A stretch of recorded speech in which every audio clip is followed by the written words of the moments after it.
দর্শক, আজকে আমরা আসছি লাউ চাষে, অর্থাৎ লাউ চাষ করে কিভাবে লাভবান হওয়া যায় এবং আপনারা কিভাবে লাউ চাষ করবেন, অর্থাৎ একটি জাংলাতে আপনারা কিভাবে লাউ চাষ করবেন, লাউ চাষের প্রক্রিয়া কি কি হবে, কি কি মাধ্যমে লাউ চাষ করলে এই ভাইয়ের মতো আপনারাও লাভবান হওয়ার সম্ভাবনা আছে।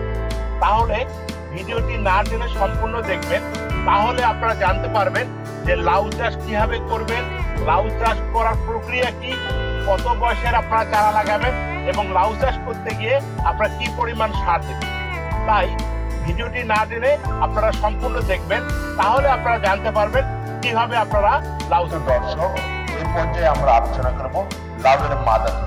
লাউয়ের মাদা তৈরি করার ক্ষেত্রে বেডের মধ্যে লাইন করে মাদাগুলো তৈরি করতে হবে এবং প্রতি মাদায় কি পরিমাণ সার দিতে হবে সেটা আমরা আপনাদেরকে জানিয়ে দিচ্ছি। ইউরিয়া দিতে হবে 50 গ্রাম, এমওপি 200 গ্রাম, টিএসপি 150 গ্রাম, বোরাক্স 25 গ্রাম, কেঁচো সার বা ভার্মি কম্পোস্ট 2 কেজি, ফুরাডান 5 গ্রাম, জিঙ্ক 30 গ্রাম দিয়ে আমরা মাদা তৈরি করব এবং 15 দিন পর আমরা সেই মাদায় চারা লাগাবো। দর্শক, এ পর্যায়ে আমরা আলোচনা করব চারার বয়স এবং জাত। সঠিক সময় চারার বয়স যদি আমরা লাগাতে না পারি, সেটা যেমন একটি গুরুত্বপূর্ণ ব্যাপার, এবং ভালো জাতের লাউ লাগানো একটি গুরুত্বপূর্ণ ব্যাপার।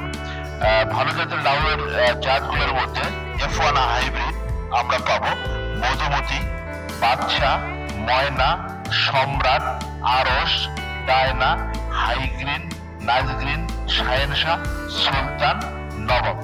এই জাতগুলো হচ্ছে F1 হাইব্রিড জাতের লাউ। এই জাতের লাউ যদি আমরা লাগাতে পারি তাহলে শতকে 140 থেকে 150 কেজি লাউ আমরা পেতে পারি। তাই লাউ করতে গেলে অবশ্যই আমাদের ভালো জাতের লাউ লাগানো। সম্মানিত দর্শক, আমাদের যখন গাছের বয়স 25 থেকে 30 দিন হয়ে যাবে, তখন আমরা এমওপি, টিএসপি, ডিএপি এবং ফুরাডান আমাদের গাছের গোড়ায় এভাবে ধীরে ধীরে ধীরে ধীরে কিন্তু দিতে হবে। গাছের গোড়া থেকে 1 ফিট অর্থাৎ দূরে, গাছের গোড়া থেকে দূরে, অবশ্যই দূরে দিতে হবে এবং এইভাবে সারগুলো আমাদের দিতে হবে। এভাবে দেওয়ার পরে আমরা যেটা করব সেটা হচ্ছে ধীরে ধীরে আমরা এটা মাটির সাথে মিশিয়ে দিতে হবে। মাটির সাথে সুন্দর করে এটা আমরা মিশিয়ে দেব।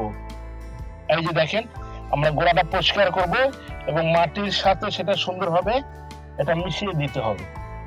এইভাবে আমরা যদি মিশিয়ে দেই তাহলে কিন্তু এখান থেকে আমার, কারণ গাছ যত বড় হবে এর খাদ্য তত দরকার হবে, এর ফলে গাছের কিন্তু ফলন বেশি করে বৃদ্ধি পাবে।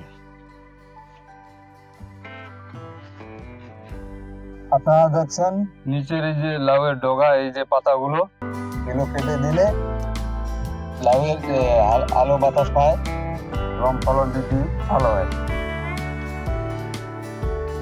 এই যে দেখেন।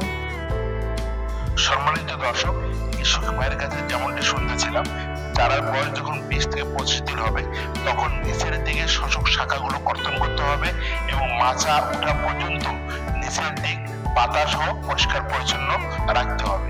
এর ফলে গাছের ফলন বৃদ্ধি হওয়ার সম্ভাবনা সবচেয়ে।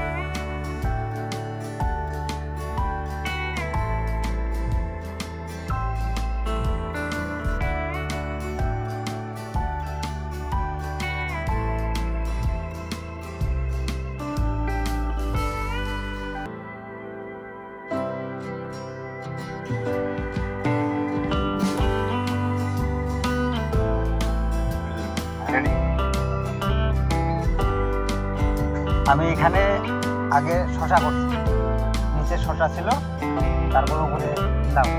লাউ মনে হয় যে শশা যা ছাড়ছি, তারপরে লাউ পরে আবার ছাড়ছি।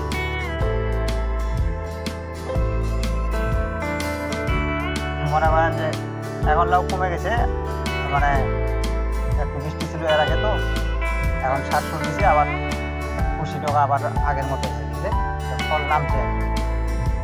এর আগে মনে হয় যে 400, 350, 400 করে লাউ কাটছিলাম 3 দিন পর 3 দিন পর।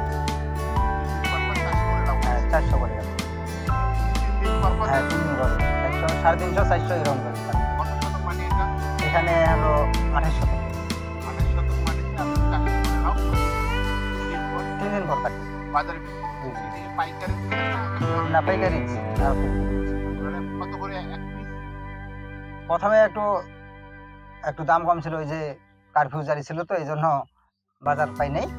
20 টাকা 22 টাকা বেচছি, এরপরে বেচছি 32 টাকা, তারপরে বেচছি 25 টাকা। নতুন নতুন ভিডিও পেতে চ্যানেলটিকে লাইক, কমেন্ট, শেয়ার এবং সাবস্ক্রাইব করুন। আমরা দেখতেছি যে এই যে আশরাফুল ইসলাম আমাদের এলাকায়, উনি একজন সবজি চাষের সফল কৃষক। তো নিয়মিত যদি এই লাউ গাছের ডগা যদি পরিষ্কার করা যায় এবং সার যদি সঠিকভাবে প্রয়োগ করা যায়, তাহলে অধিক হারে এই লাউয়ের ফল পাওয়া যায় এবং বেশি পরিমাণে টাকা উপার্জন করা সম্ভব। সম্মানিত দর্শক, আপনারা যদি লাউয়ের সংখ্যা বাড়াতে চান, অর্থাৎ যেখানে পুরুষ ফুলের সংখ্যা আছে সেখান থেকে যদি আমরা স্ত্রী ফুলের সংখ্যা বাড়াতে চাই, তাহলে আমাদের যে কাজটা করতে হবে, এই যে এরকম ডগা আছে, প্রথমে এই ডগাটা আমরা প্রথম কেটে দেব। এই কেটে দেওয়ার পরবর্তী সময় আমরা দেখবো যে ডগাটা কেটে দিলাম, এরপরের যে ডগাটা হবে, অর্থাৎ সেখান থেকে প্রথম পর্যায়ে যাওয়ার পরে দ্বিতীয় পর্যায়ে যে আমরা ডগাটা পাবো সেটাও এই মাথাটা কেটে দেবো। এরপরে এবারে আমরা দেখবো যে আমাদের স্ত্রী ফুলের সংখ্যাটা বেড়ে যাবে। হ্যাঁ,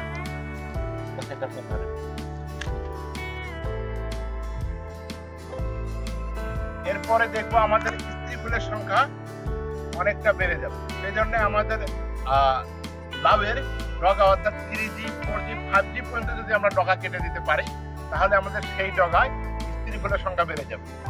প্রচুর স্ত্রী ফুলের সংখ্যা আমাদের বেড়ে যাওয়ার সম্ভাবনা। সেই জন্য লাউ চাষের উত্তম প্রক্রিয়া হচ্ছে যে আমাদের অবশ্যই ডগা কেটে দিতে হবে। অর্থাৎ 5G পর্যন্ত আমরা যদি ডগা কাটতে পারি, তাহলে সেখান থেকে আমাদের স্ত্রী ফুলের সংখ্যা বেড়ে যাবে এবং আমরা প্রচুর পরিমাণ লাউ পাওয়ার সম্ভাবনা আছে।